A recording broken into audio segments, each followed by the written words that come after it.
Daffodil Drive, and that the agenda be approved as amended.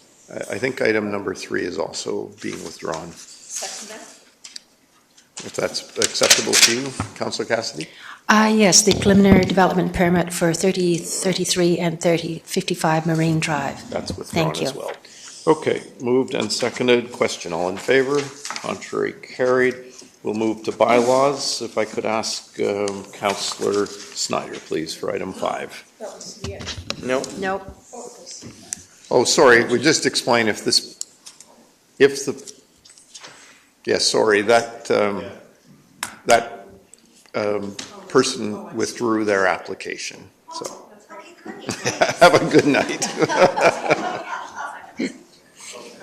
Okay, Councillor Snyder, over to you. Well, now we're down to 0. Way to go. Shoot the last person out of here. I'd like to recommend that the proposed fees and charges bylaw number 5334 2024 amendment bylaw 5371. 5371 2025 be adopted. Thank you, Councillor Thompson. Second that. Question, all in favor? Contrary, carried. Item number 6. Oh, sorry, did somebody have a? That was contrary. Christine and I are contrary. Oh. Number 4. Okay, Councillors Cassidy and Gambioli contrary. Thank you. Item number 6, please, Councillor Gambioli.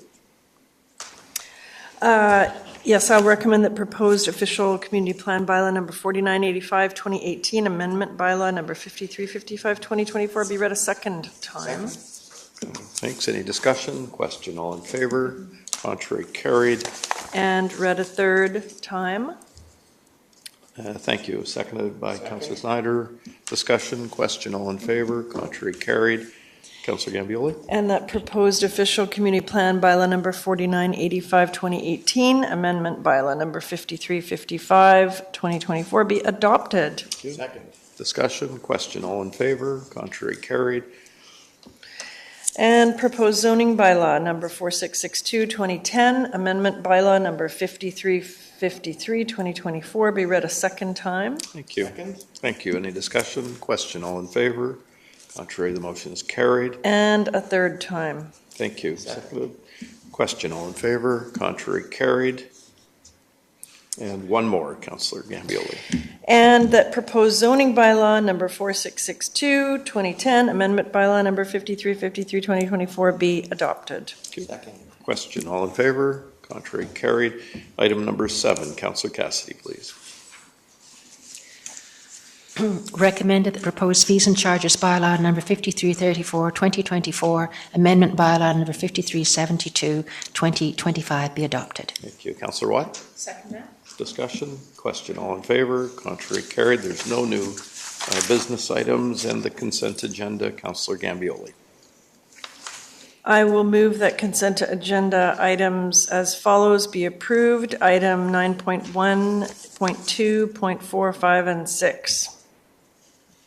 Oh, I thought you were going to put 9.3 back in. I did. I'm just moving the other ones. Are you pulling it or? I wasn't pulling it, but is somebody else pulling it? No, I don't think so. Oh, we're No. not? No. Oh, we're not anymore. I No, thought I we think, still were. We still were. No, I don't think Okay. anyone wanted. All right. know there was discussion. Sorry. Somebody might want to pull it, but no. Okay, sorry. So items as follows be approved as written. Thank All you. 6. Great, thank you. And that's seconded by Councillor Lambert. Thank you. And no discussion on consent. Question, all in favor? Contrary, carried. And then item number 10, please, Councillor Lambert. Thank you, Mayor Sager. So there are a series of recommendations here that follow from the November 5th, 2024 Environmental Committee meeting. And the recommendations are for staff to investigate and report back on the feasibility of a series of actions to improve building planning and permitting process in the District of West Vancouver. There's quite a number of these. I don't think I have to read them all. The You can move them as written. As written. The important thing to note is that they are that we are looking to staff to comment on these before council comments on them at a subsequent meeting. Thank you, Councillor Lambert. Councillor Gambioli? Are you seconding the motion? Yes, I am. Thank you. Any discussion? Call the question. All in favor?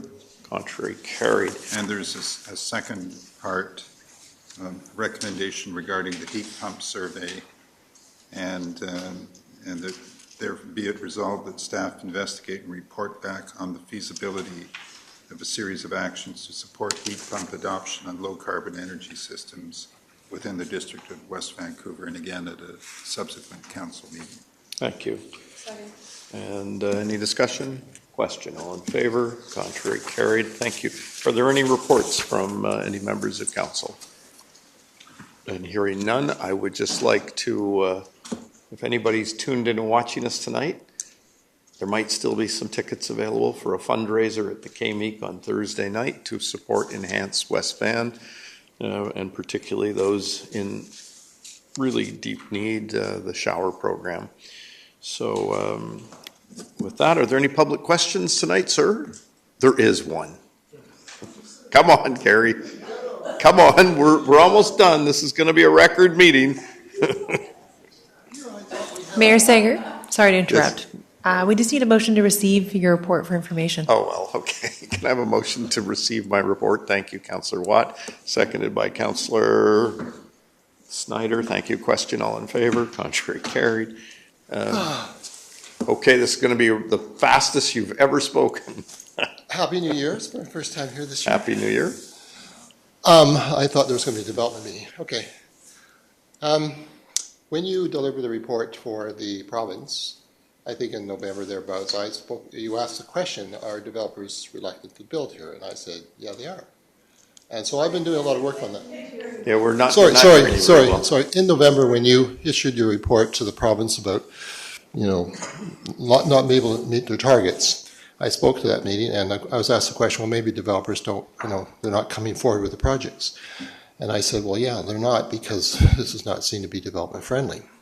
So since then, I've been doing a lot of work at determining why they're not coming. And obviously, it's in the news all over the place that developers are having trouble, a lot of them, with selling condos, both in Toronto and Vancouver. But the common themes are too costly, I can't control the costs, too much delays, and too much risk. So we desperately need to meet our low market housing. I'm focused on low market housing, not non-market housing, for families and downsizers. And so I've been talking to a number of developers, North Shore Developers and beyond, and I'm running a little project for my daughter doing a basement suite, so I've had good contact with your own staff and what's going on, and you have good staff and no problem at all there.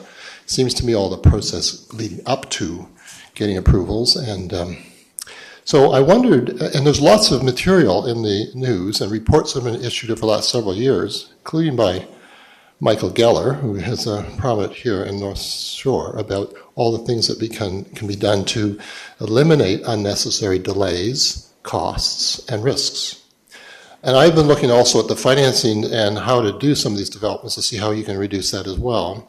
But the question I have is, what has West Van done to make it easier?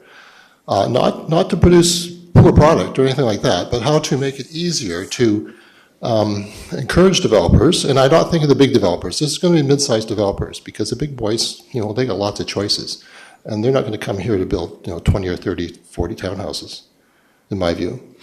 So it seems to me that you have to sell West Vancouver as a place that developers can come and actually not lose their shirt. One developer told me that in order to do a project in West Van, they have to spend $1 million on getting reports just to get staff to approve it. Whereas if they went to the Okanagan, they'd spend 10% of that or 5% of that to get staff to say, yeah, you can build that and just follow the rules in terms of all the principles and building requirements. And that's my experience too, and just doing this little renovation, that, I'm hiring good people, they know what the rules are, and sometimes we got questions, we ask staff, get answers right away, and that process works really well. That's time, sir. So the question is, what are we doing to show that we're re-engineering our process to make this attractive place to come and bring proposals for, because I don't see any proposals coming forward to build 1 million, 3, 4 townhouses where you can buy them anyplace else in Greater Vancouver. Well, you'll be happy to know there will be some proposals coming forward in the next few months.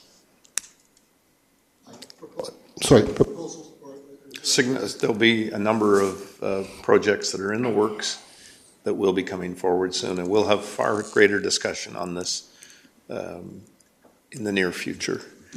Councillor Watt.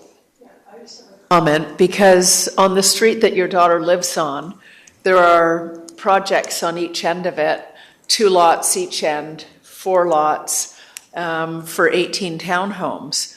And they've got their approvals. And it's not about that. It's about getting the pre-sales to actually sell. So I don't think we can just say that it's entirely the fault of the municipality or the planning department. Without pre-sales, a lot of these projects, like Purewell, aren't going forward. As you know, the market, I think Councillor Watt's completely right. I mean, you could just look at the example of the project right behind the rec center where the developer went to some considerable expense, was ready to go, and was unable to make sales. But I don't think we want to have this discussion right now. It's not fair to the people who are trying to build. So with that, and there's no other public questions, thanks for joining us tonight. I'll ask for a motion to adjourn. Councillor Cassidy. I recommend that the February 10th, 2025 regular council meeting be adjourned. Thank you. And Councillor Gambioli. Question, all in favor? Contrary carried. Thanks for joining us. See everybody on the 23rd. That was a record.